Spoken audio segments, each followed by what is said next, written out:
Good morning, all of you. Jai Swaminarayan.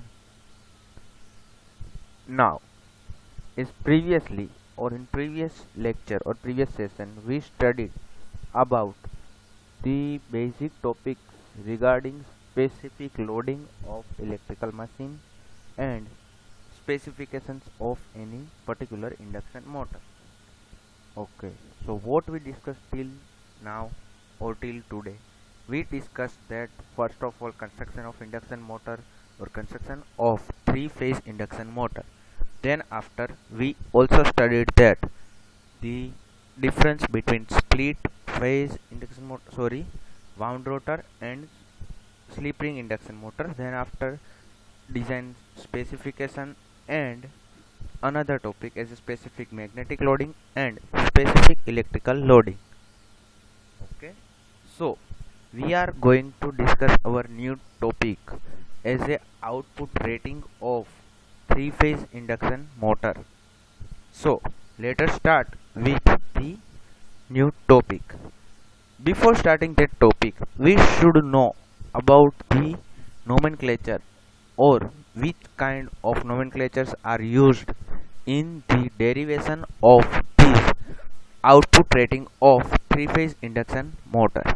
So Q is equal to kVA rating of the machine's output power P, that should be rating of machine in kilowatt. Then after EPH, EMF per phase or induced EMF per phase, which unit is volt, and this is normally applied voltage per phase, we should keep in mind, or induced EMF per phase. Then after IPH, I denotes the current, so per phase current, unit for that current, that should be ampere. Then after turns per phase, TPH, if there is only T, it means turns, but TPH means per phase, so we have to divide it per phase divided by 3. Then after D, diameter of the stator core or diameter of the bore, which unit is M, as well as L for length, so length represents the stator core length, which unit is in meter. Okay, then after BAV, what does it denote? As previously we studied that average flux density over air gap, and unit for that specific loading, it should be Weber per meter square. Then after the AC, what does it represents? The ampere conductor per meter of the stator periphery. Clear? Then after flux phi is equal to flux per pole in the air gap, and which unit is Weber. Okay, then after P, the number of poles. Then after N, जैसे कि हमने previous case में भी यही चीज decide की थी कि भाई कैपिटल है तो वो आपकी स्पीड इन रोटेशन पर मिनट आरपीएम होगी, while small n with suffix of s, which is synchronous speed, small n represents speed in rps or rotations per second, while capital N represents the speed in rotation per minute. Okay, and then after next is kW is a winding factor, as well as we also know the other terms like tau, which is pole pitch, जो already हम पिछले session में भी discuss कर चुके हैं. Then after capital Z, it is the number of the stator conductors. IZ, the current in each conductor in ampere. So during the derivation of the specific electrical loading, we multiply it with IZ into Z, number of conductors, into total current in each conductor, so we can get the total conductor current. Then after eta or efficiency, which is denoted by eta, and it is equal to full load efficiency. So let us start. After the derivation nomenclature, we will start the derivation of output rating.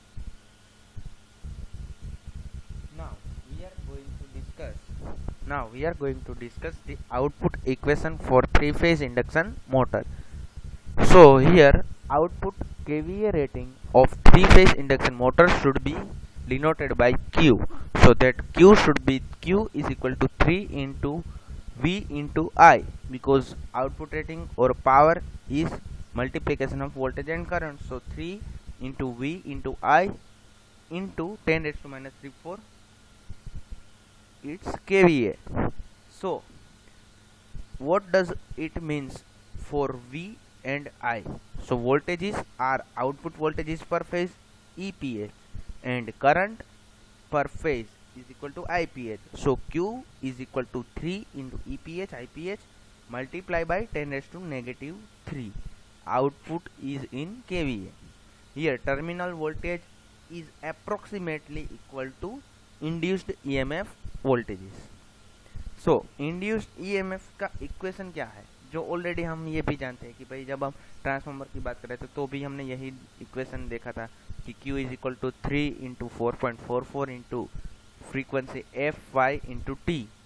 Frequency F5 is equal to its flux, then after TPH मतलब कि turns per phases, because हमने यहाँ पे 3 से multiply पर phase के लिए already कर दिया है. So then after kW fine factor and IPH current per phase into 10 raised to minus 3, because हमने यहाँ पे पर फेज EMF की वैल्यू यहाँ पे रख दी है 4.44 F5T into KW. So replace this values into 3 into IPH into 10 raised to minus 3. So this equation should be like this way, which is noted as a equation number 3. Okay, now we also know that the specific magnetic loading and specific electrical loading. So what are the equation for that? BAV is equal to P5 upon pi dl, जो कि हमने equation में derive already कर दिया है. So अगर हम उसमें से फ्लक्स फाई को सब्जेक्ट बनाए तो क्या बनेगा, BAV into pi dl divide by P. Clear? Okay. Same way, the another thing like specific electrical loading AC, that should be 3 into IZ into Z. तो उसके लिए इक्वेशन क्या बनेगा, 3 into 2 multiply by IPH into TPH. Okay, अगर हम यहाँ पे ampere turns को सब्जेक्ट बनाते हैं तो क्या बनेगा कि AC into pi D divide by 6. And we also know that the value for frequency is ns into p divided by 2, where ns is a synchronous speed, p is equal to poles. So normally हम 120 f by p करते हैं, वहाँ पे 120 वो rpm के लिए होता है, तो डिवाइड बाई 60 करोगे तो, या फिर उसके लिए आप अगर आप rps में जाओगे rpm से तो डिवाइड बाई 60 करना पड़ेगा. तो rpm का क्या हो गया, rps, तो speed is in rps divide by 2. So and multiply by its number of poles, so frequency मिलेगी. अगर हम ये तीनों value specific magnetic loading, specific electrical loading and its frequency, अगर ये तीनों वैल्यू को एक साथ ऊपर दिए हुए इक्वेशन नंबर 3 जो कि यहाँ पे मेंशन है उसके अंदर प्लॉट करते हैं तो हमारा मॉडिफाइड इक्वेशन कैसा बनेगा, which should be like this way. So now let simplify this equation as a 2 divide by this value. So 2.22, 3 divided by this value, so that should be 2 into again divide by this one, so that value should be like 1.11 here. Now simplify these all the terms as a pi square BAV into AC into KW multiply by 10 raised to minus 3 multiply by D square into L N into S, या फिर सब synchronous speed in rotation per second. So that should be simplified as a 11 into BAV into AC into KW into 10 raised to minus 3 D square L into speed. So that should be given as an value as a constant value C0. So that C0 should be 11 into BAV into AC into KW into 10 raised to minus 3, where equation 7 which is here Q is equal to C0 D square lns, it is the output equation for induction motor, and C0 is the output coefficient. यहाँ पे आपको ये भी पता है कि ये question आपके लिए इतना ही इम्पोर्टेंट है कि भाई what do you mean by C0, derive the equation for these or explain the EMF equation. Clear? सो ये क्वेश्चन सेपरेटली 7 मार्क के लिए बहुत बार पूछा जा चुका है कि भाई output equation for 3 phase induction motor derive करो। तो उसके लिए आपको कितनी चीज़ें करनी है, सबसे पहले उसके नोमेनक्लेचर को डिसाइड करना है कि इतनी टर्मिनोलॉजी का हम इस्तेमाल करेंगे। देन आफ्टर एक एक टर्मिनोलॉजी के यूनिट्स के साथ आपको मेंशन करना है। अगर वो हो जाता है उसके बाद आपको क्या करना है कि भाई output rating Q is equal to 3 into V I into 10⁻3। यहाँ पे voltage V is equal to E और पर फेज वैल्यू है तो 3 मल्टीप्लाई ऑलरेडी कर दिया है, तो आपको उसके इक्वेशन रखना है। देन आफ्टर सिंप्लीफाइड इक्वेशन के लिए आपको specific magnetic and specific electrical loading को डिसाइड करना है। उसके बाद आप क्या करोगे कि जब वो तीनों वैल्यू डिसाइड हो जाती है तो उसके बाद आप फ्रीक्वेंसी और नंबर ऑफ टर्न्स के लिए जो एम्पियर टर्न्स का इक्वेशन है वो तीनों वैल्यू को इक्वेशन आप एक साथ आउटपुट रेटिंग के इक्वेशन में प्लॉट कर दोगे। तो simplified equation 11 into B A V A C into K W winding factor into 10⁻³ D square L into N S. So name that bracket value as a 11 BAV AC KW into 10⁻³ as a constant output constant. So that should be C0. So output equation Q is equal to C0 D square L into NS. Clear? Okay. Okay. Now again start with the new topic as a factor affecting size of the machine. 3 mark के लिए पूछा गया question है कि which factors are affecting the size of the machine here. उसके लिए हम क्या करना चाहेंगे कि भाई हमें पता है कि भाई आउटपुट रेटिंग ये है, तो उसके अंदर साइज को कैसे हम मैटर करती है, इसमें कौन सी चीज़ें साइज को मैटर करती है। So Q is equal to C0 D square L N S. So let suppose D square L को हम कॉन्स्टेंट बनाते हैं, तो at that time Q upon C0 into N S where D square L is proportional to 1 upon C0 N S. हमें ये भी पता है कि Q जो कि हमारा आउटपुट रेटिंग है वो कांस्टेंट रहेगा, या फिर fix in terms of fix भी हम लिख सकते कि that should be fix value.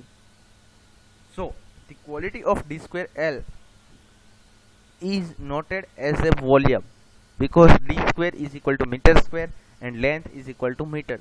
So metre square into metre is equal to metre cube which represent the volume. So we can say that d square L or its volume is inversely proportional to C0 and its synchronous speed or a rotation per second speed.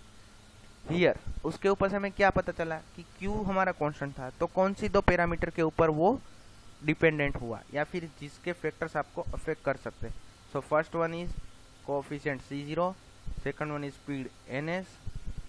Okay, now we are moving to next point as a output coefficient C0. So उससे हम कैसे बोल सकते कि भाई ये कैसे very करेगा। तो मान लो कि बाकी की सारी टर्मिनोलॉजी कांस्टेंट है, तो उसके लिए C0 का इक्वेशन क्या बनेगा 11 into BAV AC KW into 10⁻³ keep in mind that year 1.11 into multiply by pi square which represent the value is approximately 11. 10.98 is there, but we can assume that value approximately at 11. So this value should be 11 pi square BAV AC, 11 into BAV AC into KW into 10⁻³ So C0 उसके लिए हमें constant value को अगर हम निकाल दे तो क्या निकल जाएगा 11 इंटू KW इंटू 10⁻³ ये सारी वैल्यू जो कि फिक्स है। तो C0 किसके ऊपर डिपेंड हुआ BAV इंटू AC मीन्स की specific magnetic loading and specific electrical loading. So D square L overall जो हमने क्या बोला था कि D square L is inversely proportional to C square. So we can also say that कि D square L is inversely proportional to specific magnetic loading and multiplication of specific electrical loading. Clear? Okay, now we are going through brief कि वो कैसे एक दूसरे को affect करता है, तो उसके रिगार्डिंग हम डिस्कस करते हैं कि भाई let suppose this can be concluded that the size of machine will reduce the increased value. Normally हम क्या चाहते हैं कि भाई स्पेसिफिक मैग्नेटिक लोडिंग की वैल्यू क्या होनी चाहिए या फिर स्पेसिफिक इलेक्ट्रिकल लोडिंग की वैल्यू क्या होगी। तो नॉर्मली जब हम हमारी साइज बढ़ा रहे हैं तो उस टाइम पे क्या होगा कि इलेक्ट्रिकल एंड मैग्नेटिक लोडिंग की वैल्यू इंक्रीज रहेगी। तो नॉर्मली हम उस हिसाब से तो डिज़ाइन कर देते हैं, लेकिन हमें ये नहीं पता है कि इसकी वजह से जबकि हमारा पैरामीटर्स है जो परफॉर्मेंस पैरामीटर्स को वो कैसे अफेक्ट करेगा। जैसे कि स्पेसिफिक लोडिंग जब हमने बढ़ा दिए तो उसकी वजह से उसके temperature rise, power factor and इसके लॉसेस और एफिशिएंसी पे भी इफेक्ट आ सकती है। इवन लीकेज रिएक्टेंस और काफ़ी चीज़ें उसको अफेक्ट हो सकती है। तो उसके लिए हम क्या करेंगे कि हमें एग्जैक्ट पता नहीं है कि अगर हम साइज इंक्रीज कर रहे हैं तो एट दैट टाइम ये सारी वैल्यू भी इंक्रीज हो जाएगी, जो कि हमारे लिए यूजफुल नहीं है। और अगर हम लो रेटिंग की ओर जाएंगे तो भी हमारा आउटपुट फुलफिल नहीं होगा। So what does it decided, या फिर उसके लिए हम क्या कह सकते हैं। हम इसके ऊपर से एक कंक्लूडेड पॉइंट यही है कि डिज़ाइन इंजीनियर, यहाँ पे जो ऑलरेडी लिखा हुआ है कि design engineer should have the specific loading which gives economic design which satisfied required specification with good reliability. So अगर आपको कोई पूछता है कि उसकी वैल्यू कितनी रखनी चाहिए तो उसके लिए आपको क्या करना है कि यही चीज़ आपके दिमाग में होनी चाहिए कि जो इकोनॉमिकली बेस्ट सूटेबल हो और विच सेटिस्फाइड आवर रिक्वायरमेंट और डिमांड और specification which is suitable for our demand is properly chosen by the engineer for design. Clear? Okay. One another point that should be point जो हमारे लिए important रहेगा कि वो है speed, जो कि rotation per second. So output equation of this Q for induction motor, what does it represent? That volume is inversely proportional to its speed. So we can also say that कि अगर हम size बढ़ाते हैं तो speed कम हो जाएगी, अगर speed बढ़ाते हैं तो साइज कम हो जाएगी। So this is inversely, but इसकी वजह से अल्टीमेटली आप देखो कि हायर स्पीड के लिए क्या होगा कि साइज कम हो जाएगी।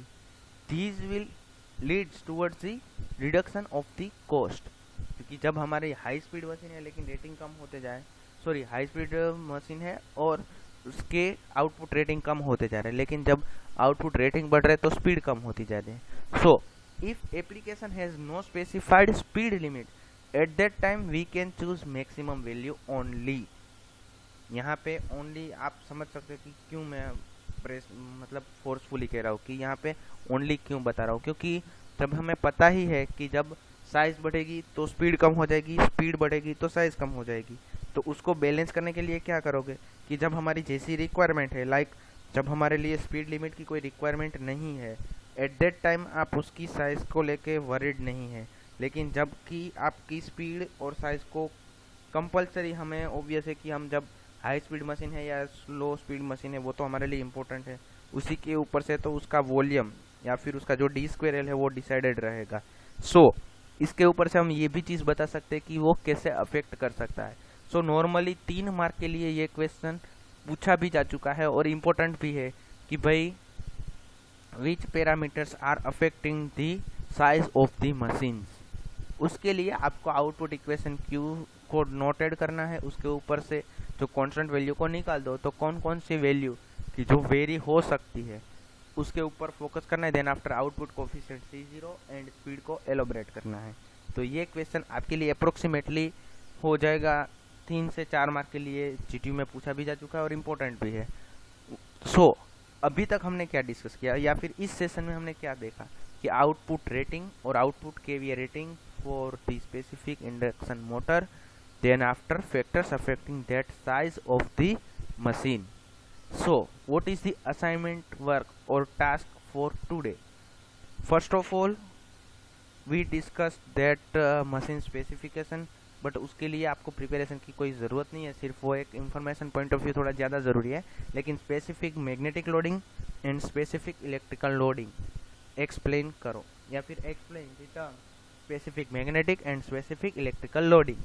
Then after next question, question number 2, question 1 जो आपको पता चल गया, क्वेश्चन 2 जो कि output rating for 3 phase induction motor, and question number 3 factors affecting the size of the machine. इसके अंदर आपको क्या लिखना है, आउटपुट इक्वेशन लिखना है। देन आफ्टर कौन से पैरामीटर कैसे अफेक्ट करते हैं और उसके बारे में सिर्फ आपको आइडिया क्लियर होना चाहिए, उतना लिखना है। जैसे कि बुक में पूरा दिया है या फिर आपने इस PDF में भी देखा, उसका मेरे लिए इतना इम्पोर्टेंस नहीं है, लेकिन आपको फंडामेंटली पता होना चाहिए कि कितनी वैल्यू क्यों लेनी चाहिए।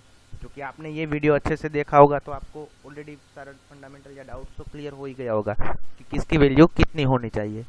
सो शायद ये डाउट भी आपका सोल्व हो गया होगा। तो ये तीनों क्वेश्चन आपके नेक्स्ट असाइनमेंट वर्क में, जब भी आपका नेक्स्ट असाइनमेंट आपको दिखाना है उस टाइम पे होने चाहिए। क्लियर?